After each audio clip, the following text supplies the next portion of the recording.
Marcos controls media and requisite for dictatorship. Ang ganda ng kanyang argument dyan at kanyang pinresinta. Hindi ko na sa inyo babasahin ng English kasi para naman sa ikakabuti ng lahat, itin-translate na natin sa Tagalog at ipapaliwanag ko sa inyo kung ano yung sinabi niya dyan. Magandang maganda ho.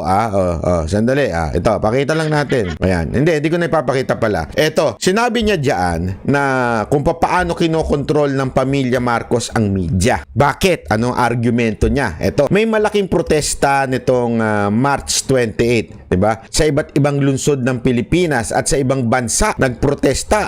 This is the first time na ganito kalaki ang protesta. Hindi lang sa Pilipinas at hindi lang sa Ortigas. Hindi, pansinin nyo ha. Ganito katarantado media natin. Hindi lang sa Pilipinas yun. All around the Philippines. Pati sa Mindanao, nakita nyo yung mga rally sa Mindanao, hindi lang sa Davao City ha. Hindi iniulat ng malalaking dyaryo ang protesta.